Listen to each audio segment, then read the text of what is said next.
Plaintiff Jill Anderson dated the defendant for 6 years, but she claims alcohol caused their downfall.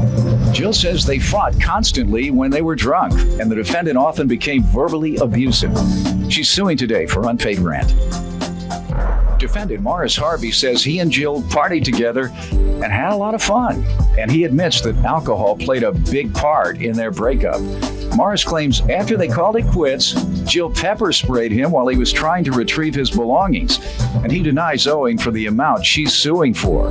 Tell me what happened. Well, in 1999, I met Maury in a bar, okay?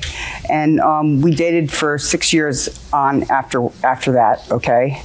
And alcohol had a downfall in our relationship. You know, we drank a lot together. When we were together, we drank. At times, he would come home and we would have arguments and stuff, and it would become verbally abusive and inappropriate names and whatnot. Both ways? Mainly with Morris on his half. What would you do? You would just... I would usually go in my room, close the door. Stumble into your room? Try to, you know...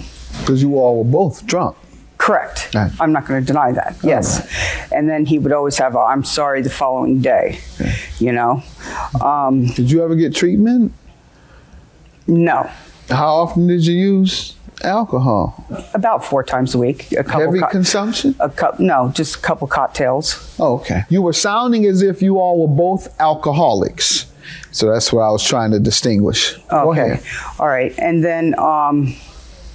And a couple times, Maury would be passed out. One time, he was passed out in his vehicle in our parking spot where I usually park my car, you know, and I had to park my car on the street. Did you ever drink till you were passed out? Of course. No, of course. I don't know that. All the time. Yeah, it's like you're saying that that's normal and you do it all the time. It's not normal and it doesn't happen all the time for most people. It happens all the time and it's normal for alcoholics, for drunks. Okay, I understand that. I'm not How often saying do you fall out? Well, maybe once a year or something. I mean, I don't usually drink it to the point of passing out, but it has happened. Well, you said it of course, like it's a regular thing. Oh, okay. Go ahead, ma'am. And anyway, so he was passed out, so I had to park my vehicle on the street, and that night, my vehicle was broken into, and they tried to steal it, and they stole my CD player and everything else like that. And then around 2005, we broke up, but we still resided in the same house. Why'd you all break up? Financially.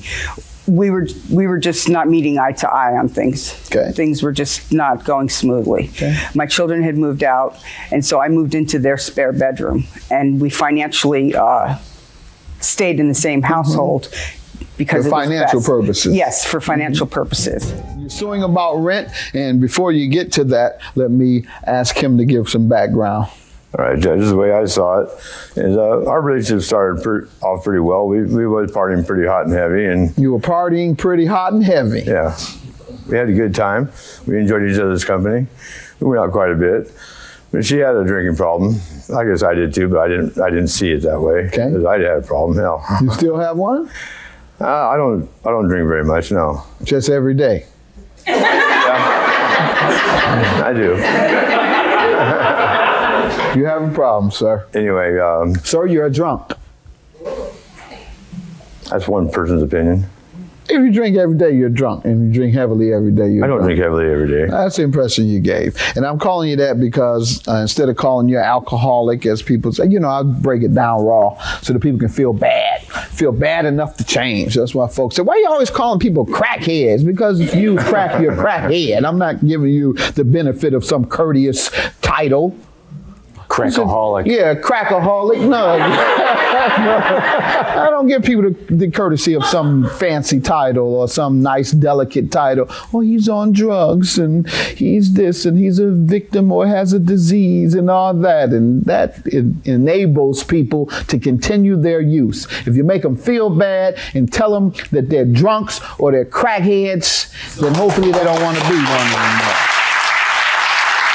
So, you say you just drink every day, so you're a slight drunk. Go ahead.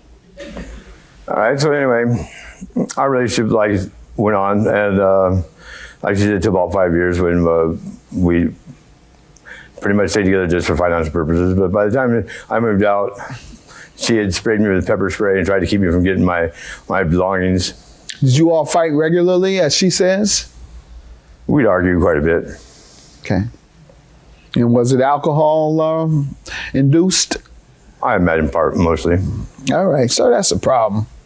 So you need to have some treatment. You still drink every day? I have a beer at least every day. For breakfast. Sometimes 2. You say for breakfast? You're up to 2 now. So we're up to lunch. That's not sometimes every day. I don't 3, drink every day. Dinner? There might be a couple of times a week I don't drink. You're backing away from what you said, though, sir, because I'm making you feel bad. Don't try to pretty it up, sir. You pretty it up by getting some help. Ma'am, tell me about the rent he owes and why. He owes me for October 2009, November 2009, and December 2009, $425 a month. He was unable to pay. He lost his job in September due to the economy. I asked him in November if he could move so I could get a replacement roommate, and he didn't move. And I asked him more than once. And then in December, I was filed with an unlawful detainer for myself to move. So because of failure to pay. Failure to pay. Sir? I believe I paid my rent in October. I do believe I owe her for a month and a half rent for December and part of October or November. I was leaving on my own. She didn't evict me. She told me to get out, but she didn't give me no eviction. Okay, so you left on your own. Pretty much, yeah. All right, you have to give 30-day notice when you leave on your own. Okay. Did you give her a verbal one? Yeah. No, he never gave me a verbal. Did you put him out?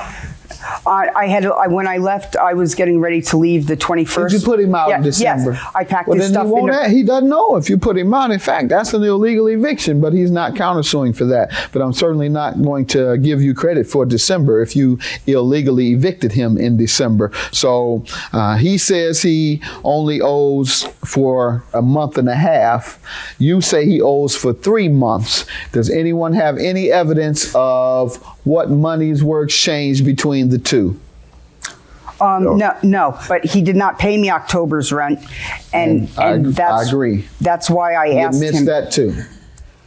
Okay, and he didn't pay me November's rent, okay? And, okay, just to clarify this on my error, okay, December, when I was getting ready to leave, okay, I packed his stuff up in garbage bags and put it by the front door so he could move his stuff out so he wouldn't be a squatter, because my kids were coming to pick me up and moving me to San Diego. I had no place to live. Had you received the eviction by that time? They had put it on the door, yes. You have a copy of that? Yes, I do. Sir?